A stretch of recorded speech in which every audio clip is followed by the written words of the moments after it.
Hello again, everybody.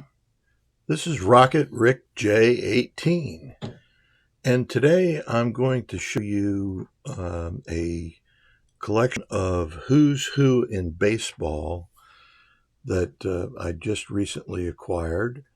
And if you're not familiar with the book, they've been around for over 100 years and publish an annual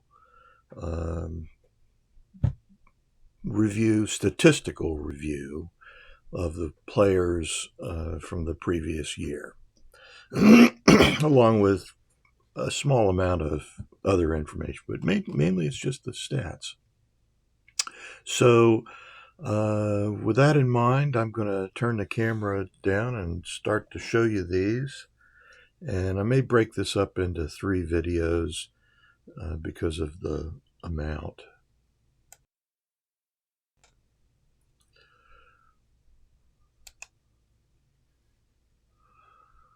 So this is the first one of the ones that I purchased. It is the as you can see, the 1930 edition. It's the 15th issue, so that takes it back to 1916. And the picture on the front is obviously Burleigh Grimes, who was well known to be a spitballer back when that was legal. Just turning to the inside cover, there's a advertisement on the cover, inside cover page for sepia art posters, and you could buy these directly from the publisher, Baseball Magazine Company, New York City, and it gives you the list of the players and the teams that you could get.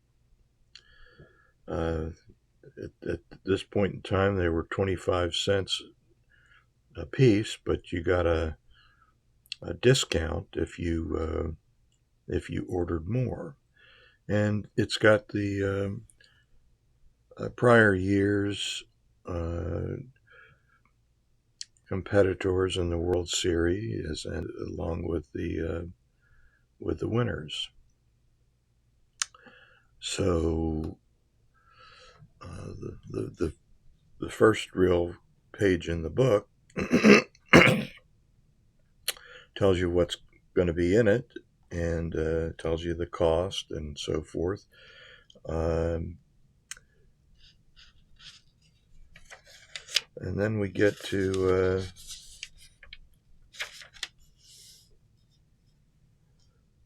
a little bit of an explanation of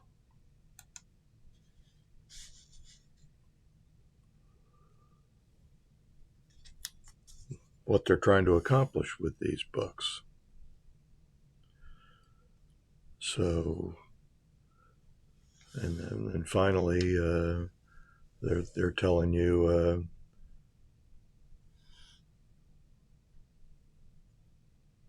who's in it, and in this case, as it says on the cover, that there's over 200 Major League ball players involved.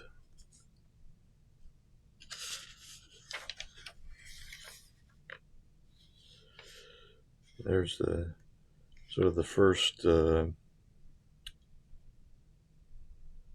of Famer, Earl Averill, and he's been in the minor leagues. So last year, the previous year, 1929, was his first in the big leagues. He batted .330. I guarantee you that would make him Rookie of the Year if if he was playing today. Very unusual for a rookie to hit .300.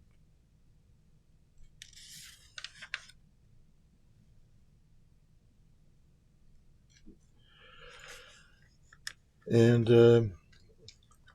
in the back of the book, They offer the 10 outstanding events of the previous year, 1929. I'm going to hit that down a little bit.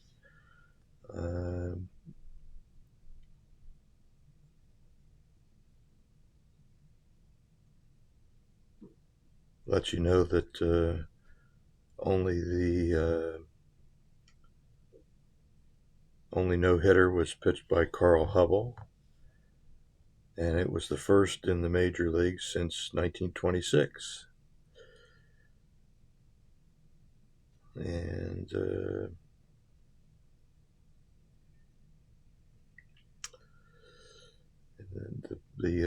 number 8 says that Grover Cleveland Alexander bettered Christy Mathewson's National League record of 372 games won, but Mathewson is now given credit for 373 wins, and that's exactly the same number as Grover Cleveland Alexander.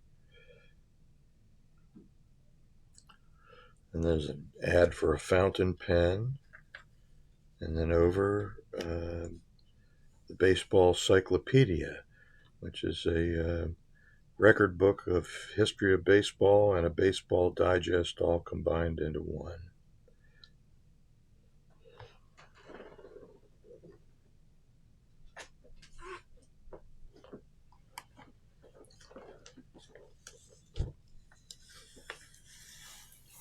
And this is a copy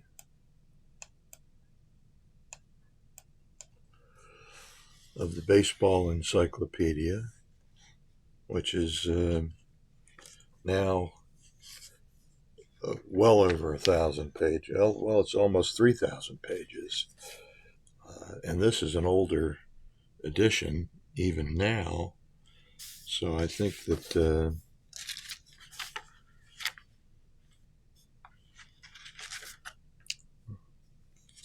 let's just check and see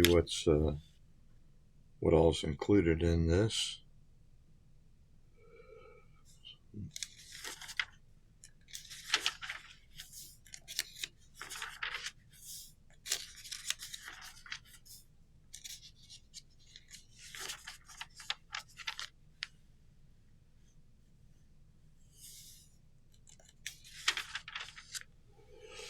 Most valuable players, it goes up through 1995, so this would be almost getting close to 30 years old now. And it's my my current one.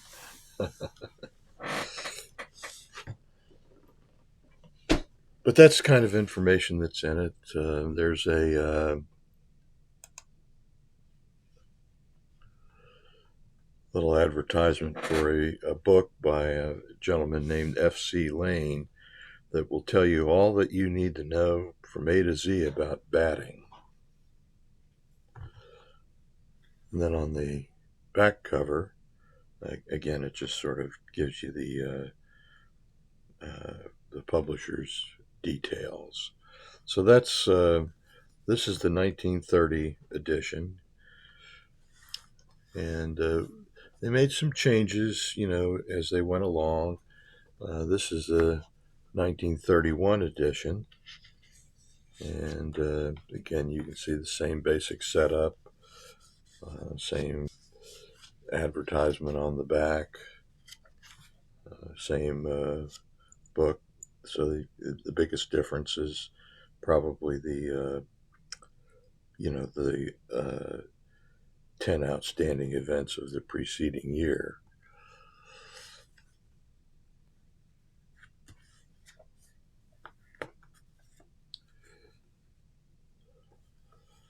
And these are obviously drawings on the front covers at this point, as opposed to photographs.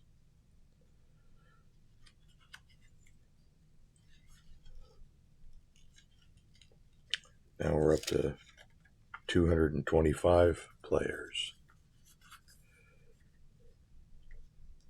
And you'll see that's kind of a pattern.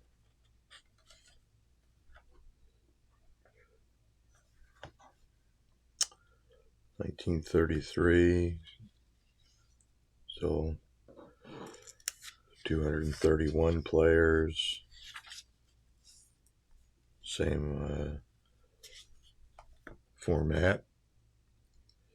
Now we come to the first one that's clearly a photograph, and this is Bill Terry, but you can see by just looking.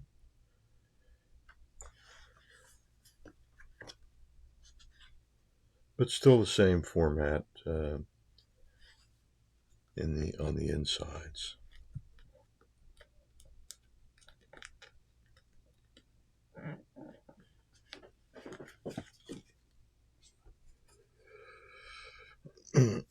Here's Dizzy Dean on the cover of the 1935 edition. We'll just check and see what Dizzy did in the preceding year, 1934.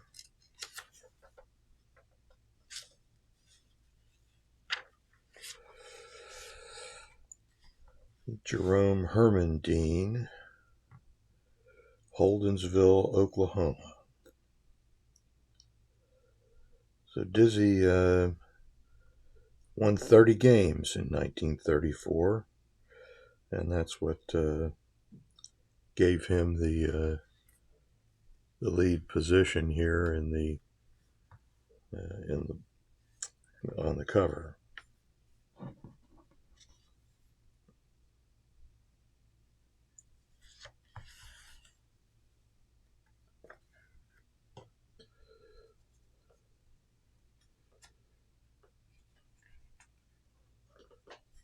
The 1936 edition features Hank Greenburg on the cover.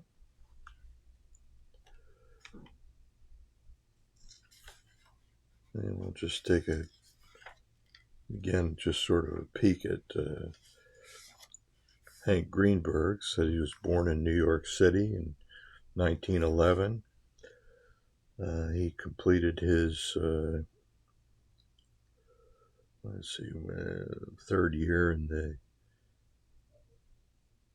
the big leagues, and his stat line is 152 games, 619 at bats, 121 runs, 203 hits, 4 stolen bases, and he batted .328. Curiously, what it doesn't tell you is how many home runs he hit, which was a sort of a regular feature for the stat line. And of course, there's nothing in here about slugging average or OPS or his WAR or anything else. All of those things had to be figured out later on, but still the same basic format.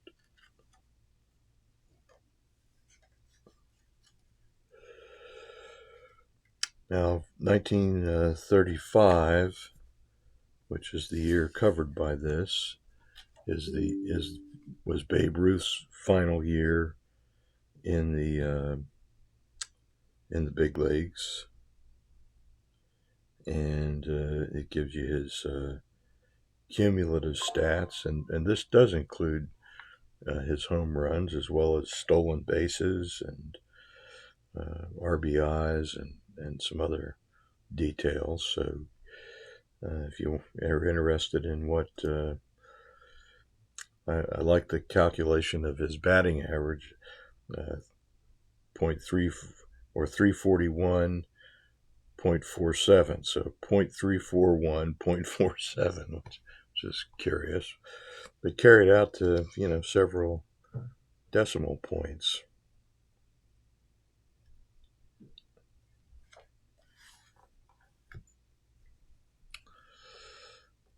And 19 1937 has Lou Gehrig on the front cover. And the picture is one that is fairly well known and appears in a number of other places. But this time, for the first time in the history of the magazine, there's a picture on the inside front cover, and this is Carl Hubble, the National League leading pitcher of 1936. So we'll look at Gehrig's details, and we'll see that in 1936, Lou batted .354, drove in 152 runs, stole 3 bases, and had 403 total bases. So if we wanted to know his slugging average, we would divide his total bases by his number of at-bats, which we don't know here. It's in these stats, so we can't really calculate. But we would take his at-bats and divide that into the total bases, and that would give you his slugging average. And then if we wanted to know his OPS, we would add his slugging average to his batting average. So that gives you the details of that. On the back cover, we have Luke Appling, who was the American League batting champion in 1936. Now, on the they've moved F.C. Lane's book about batting advertisement to the back cover and done away with the publisher's details on the back cover. 1938, we have Ducky Medwick on the front cover, and I think that's because in 1937 Ducky won the Triple Crown. Then we got the batting champion of 1937, Charlie Gehringer of the Detroit Tigers. On the back inside cover is Lefty Gomez, American League's most effective pitcher of 1937.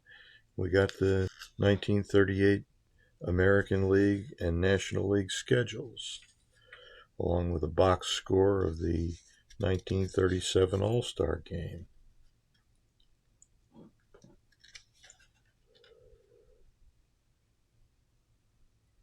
That was won by the American League 8-3.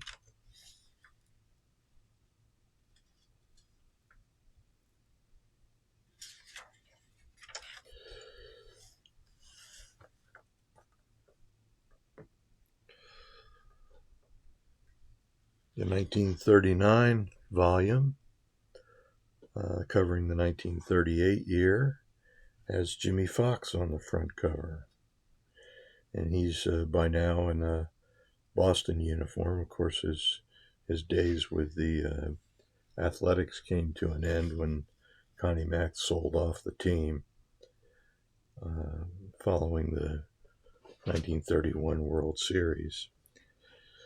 1938 saw Johnny Vandermeer pitch 2 no-hitters in a row, the only time it's ever been done.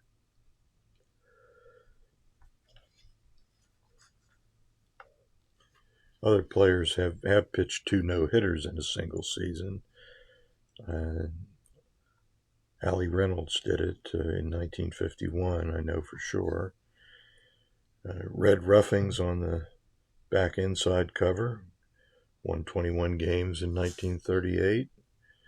And of course, the Yankees did win the World Series in 1938. So that's where I'm going to cut this off here. And just to note that covers the decade of the 30s. So next time we'll do the decade of the 40s. In the meantime, this is Rocket Rick J18 wishing that all your collecting dreams come true.